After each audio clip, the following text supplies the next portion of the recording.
at the end of the episode, Tiffany is sadly banished, and that leads us straight into episode 5, which thankfully the Peacock gods blessed us with 2 episodes this week, because I don't think I could have gone from 3 to just 1. Like, I couldn't have quit that cold turkey. So, anyway, episode 5 starts out with them meeting in the turret. And Candace is like, girl, I got tea for you. And she tells Lisa that Monet was floating out her name. And they were like, oh, gotta kill Monet. Do you think that was like a smart move on their part? The big question with that is, did Monet tell anyone else that he had suspicions about Lisa? And it is a really big gamble to go ahead and get Monet out solely because of that. Because you never know if he had a conversation with another person or multiple people about his suspicions. It's really tough. I think in the context of which Monet told Candace, they were alone, and it seems like almost like a passing thought that he hadn't really paid too much attention to. I would have probably honestly murdered him if I was a traitor. Same. I definitely think they made the smartest decision, but I'm with you. I do worry that he told someone else, and I worry that he mentioned it to Colton, which we'll get to, and that's kind of why Colton leads the charge towards Renna at the end of this episode, which again, we will get to a little bit more. But anyway, let's just go back to they were at breakfast. Everybody was literally flirting with Rob Roush. It was so funny. They were all like flustered by him. And we found out that Monet's murdered. Everybody's making a huge deal about it. And again, I just want to advocate for Ron. Like, I felt so bad because they were so not happy to see him. And I could tell in that moment that it was really getting to him a little bit, you know? No, 100%. I think that's the one thing that's tough too, is like, you know, you don't want to be like the kid on the block that's like the bullied kid, or not inside the social circle or whatever. And no, I don't think he's being bullied, but like, we all know that feeling of being ostracized from a group of people, and it's never fun to watch. So yeah, that was a bummer. I'm really hoping that he has his vindication. I don't even know if vindication is the right word. I really hope he has his come up and his rise from the ashes. The ashes of all these other crazy people. Yeah, same. I'm hoping that he will do something that will kind of allow the group to trust him more. I think you're right. I think once Colton gets out, and I'm going to say once because I pray it happens, and I'm confident it will happen. Once Colton gets out, then I think it'll be a little bit easier for Ron, but I don't know. So anyway, after breakfast they go out to the fountain for that challenge, and I got to know what you think about this challenge. So basically, they have to like find coins and put them into these statues to move them back to the fountain. I gotta admit, I was kind of underwhelmed by what they had to do. Yeah, again, I really think that this show could incorporate puzzles more. I think just this like find the coin and then go. It's just like it's a lot of cardio. Like, all of these games is just like cardio. Yeah. Like, go run, run, run, run, run, run, run. And I'm like, can we like jazz it up a little bit? I do like the kind of like finding stuff that's usually incorporated into a challenge. Obviously finding the coins, or finding, I can't even remember all that, like, bags of money they've had in separate episodes. But if they just incorporated like a freaking puzzle, I mean, there's literally hundreds, if not thousands, of episodes of Survivor out there that they can probably pull from inspiration. Like, please, dear God, like, go watch one and see if they can pull a puzzle from one of Yeah. those. That's my two cents. Yeah. Big Brother too. Big Brother is constantly doing puzzles and memory games and like find what's different and stuff like that. So again, you're right. There's so many different options and I would love to see them change it up a little in the rest of the season and next season. But that's neither here nor there. The big thing about this game, though, is that it's an all or nothing challenge. So basically, they have to bring back all of these statues to get any money, or they also can not have a murder if somebody doesn't get a shield. But if someone does pick up a shield, even one person, then someone's getting murdered. I really did like that element. I loved it because there's this like psychological warfare with it of thinking, okay, well, I'm not going to pick Mm-hmm. one up, but do I trust all these other groups of people that are running out into the woods to do the same thing? And I think that's what it really comes back to, is this lack of trust. And I think it's a Mm-hmm. good reason for people to decide to pick up a shield, because honestly, you never know what anyone else is doing. And if you think for even a second someone else is going to pick up a shield, you're going to be like, screw them. I want one too. And that was interesting to watch everyone kind of rationalize that same thing. Like, well, I trust myself, but I don't really trust everybody else. So that was really a fascinating watch, and I'm glad that they added that element in to this challenge. We found out that they did bank all of the money, but we didn't find out if anyone took a shield. Celeste, do you think anyone took one? What are your thoughts on that? I have a feeling a group did. And part of this challenge that I also thought was Yeah. interesting, and forgive me if I'm wrong, but weren't the first couple, when they lifted the gate, there was only one shield in there, and then the last two statues, when they lifted the little gate, there were four each. Is that correct? Yeah. Um, Yes. I think that's kind of interesting, because I'm like, if anyone would grab one single shield in front of like all these other people they're carrying this statue with, that takes balls.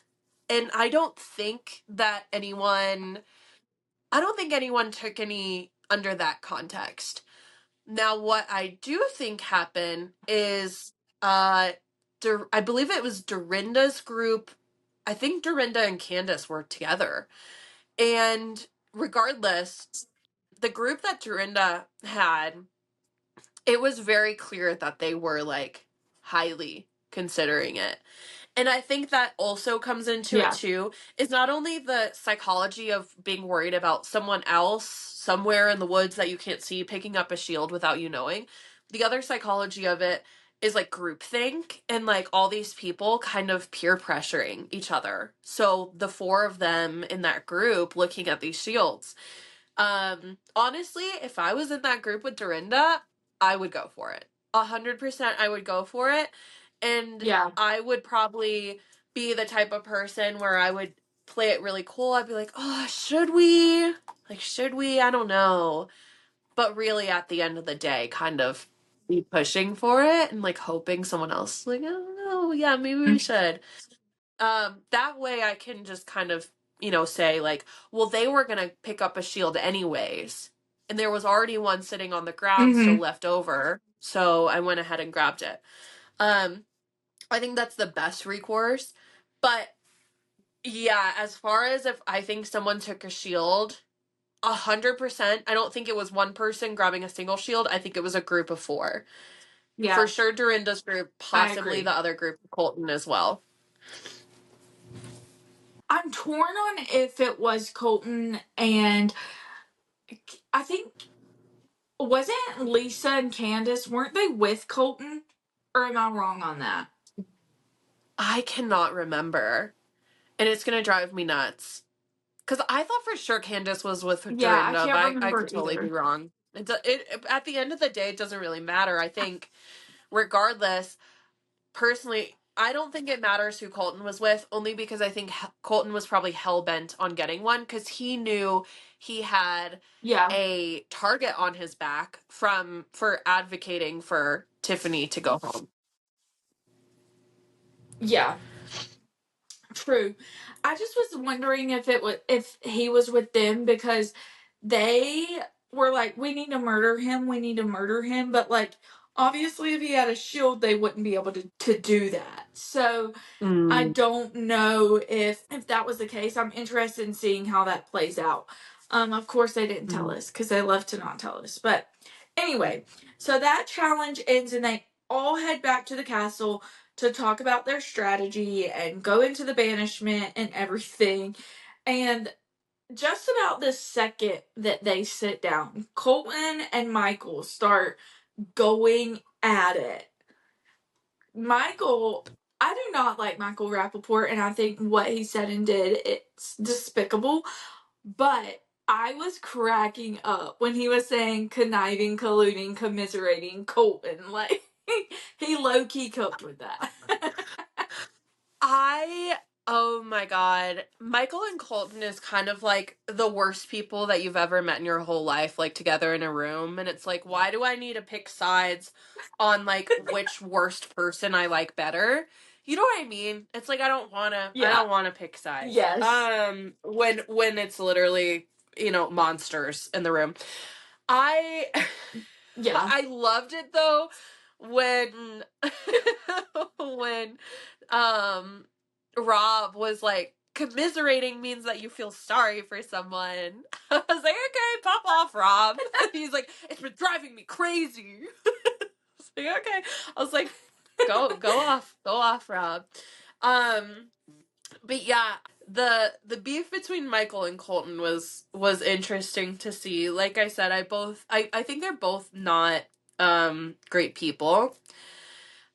The one Yeah. thing I will say that I find really interesting, because this kind of goes into gameplay and tactics, before Mm-hmm.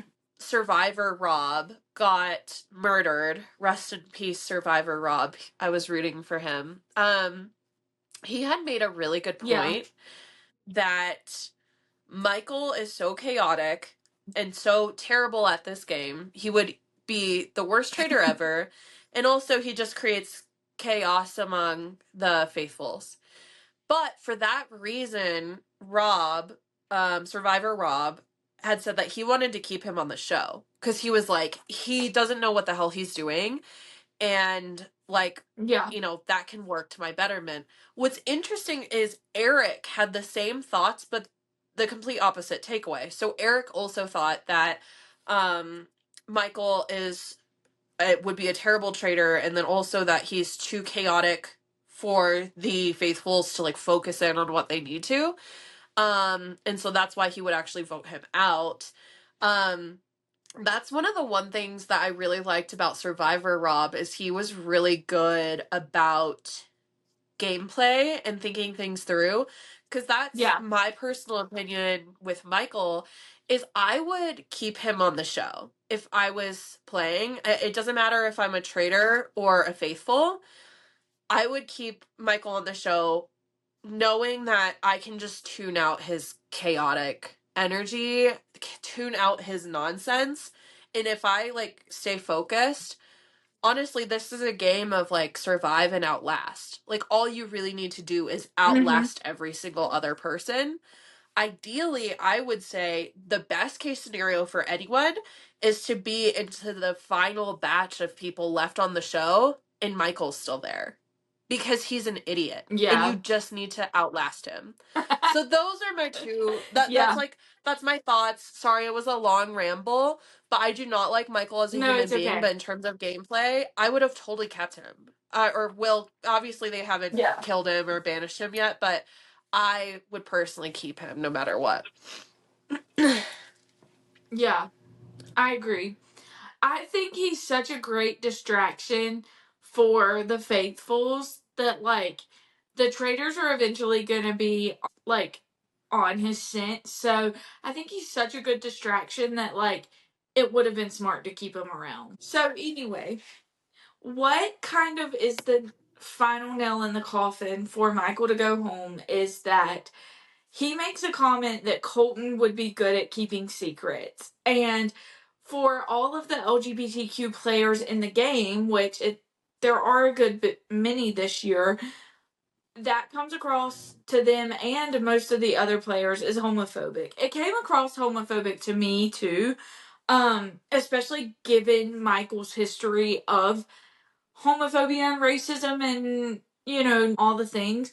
So I get why they thought that way. Let's also not let this comment distract us from the fact that Colton is also a garbage person. Yes. I mean, literally going back to just they're just two terrible people, so it's like we don't have to pick one or the other.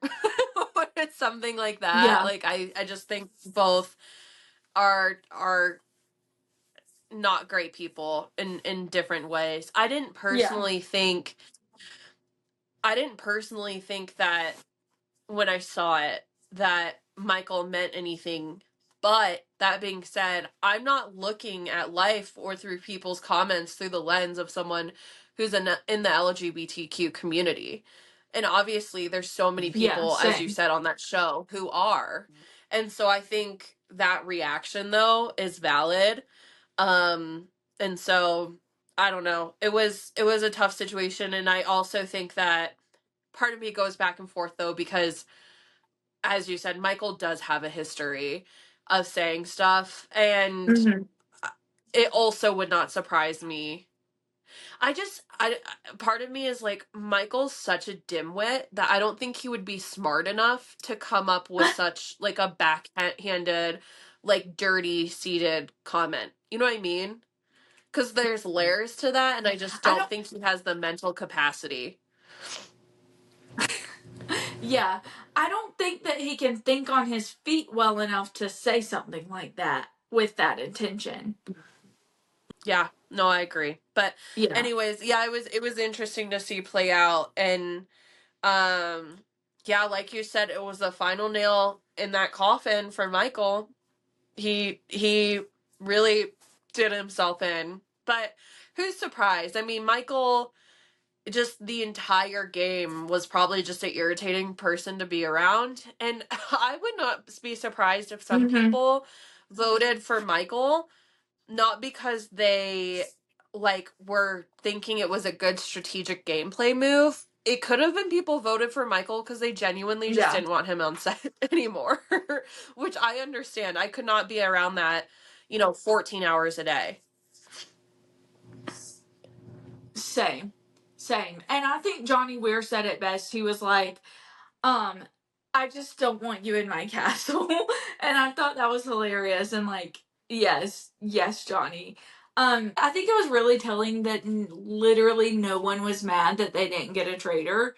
No one was like, oh, well, I'm hate that they got eliminated the same way that they had been with all the other people who had been banished that were not traitors. So I think that really speaks for itself. Like, nobody's really sad to see him go. When he left, too, I did want to talk about this. Like, it was so funny that his I'm sorry if Colton took it that way sounded so much like a rehearsed PR, like, apology that we see from celebrities. And I was just like, wow, that man has done this so much that he doesn't even have to have his publicist write it for him anymore. Well, my take is that's not even a good apology. Like, I'm like, I hate it when people Yeah. say, I'm sorry you felt that way. What the better thing to do is, I'm sorry I did that. It was not my intention to make you feel that bad or feel that way. It was a mistake on my part, and I'm sorry. But I hate when people are like, well, I'm sorry you Yeah. feel that way. Because it's like, no, I don't want you to be sorry for how I feel, because that's my feelings. Those belong to me. I want you to be sorry for what you did. So, I hated that response from him. It's just like so irritating.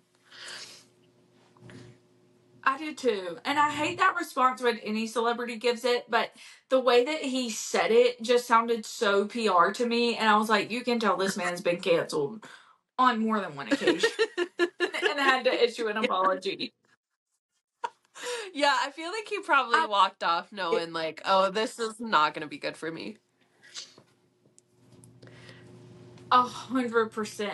I will say I did laugh a little bit when he was like talking at the end and was like, I was just eating my vegetable dinner and then conniving, colluding, Colton said blah blah blah. That made me think of that TikTok sound of Abby Lee Miller going, I was just sitting there minding my own business and then I heard this irritating, degrading voice. I also love that he said, I was eating my vegetable dinner. No, Michael Rappaport, you were shoveling broccoli florets into your mouth like a 2-year-old child, is what you were doing. Yes, He's the exactly. And it worst. was not fun to watch. So anyway, Michael goes home and then immediately after, like the body of the murdered or banished or whatever is not even cold yet. And Colton's like, okay, who can I bring up again? And he's like, I think Lisa Rinna's a traitor. And I was like, bro, literally y'all just got rid of someone. What are you doing? I am so interested to see how that plays out, because Me clearly too. he's already struck out with him putting so many different people's asses on the line. And I think a Mm-hmm. lot of people aren't as trusting in his leadership as they were before. Um, I am curious to see how Lisa handles it. Um, I do I think am too. under pressure, she could probably be a okay liar. We've seen on the Housewives times where she has lied to people. So I don't know. I think she might be able to handle it. We'll see. We'll figure it out. Yeah, we definitely will. I just want to say that if Rob turns on Lisa, then he's on my biting list, and I hate it for him. The conversation then like continues, and everybody goes to bed, and Rob meets Renna and Candace in the turret, and he tells them this information, and Lisa's immediately like, we've got to murder Colton. But then that's where the episode ends, and we don't know if they will actually be able to murder Colton or not. Do you think it's a smart strategy for them to murder him if he's throwing Rena's name out there and a lot of people are hearing this? Like, for me, I feel like that would paint a huge target on her back if I'd heard that conversation and then he died. I'd be like, oh wait, word got back to Rena, and now she's a traitor, and it's making me think of Rob R is too because he was the only one sitting there when Colton said this. I think we have the makings of something super juicy here. Mm-hmm. Mostly because I'm really curious if we had talked earlier about whether Monet had said anything to anyone about his suspicions about Lisa Yeah, either. And of course, nothing was showed to us as viewers, but I'm curious if he actually did, and they've been keeping it a secret. What I think would be really I am fascinating to too. see play out is if they murder Colton and someone had heard that not only Colton had thrown Lisa names out, but that Monet had also shared that name. Because once you have someone who both people who have thrown out her name have now suddenly been murdered, I mean, I just think it's going to be over.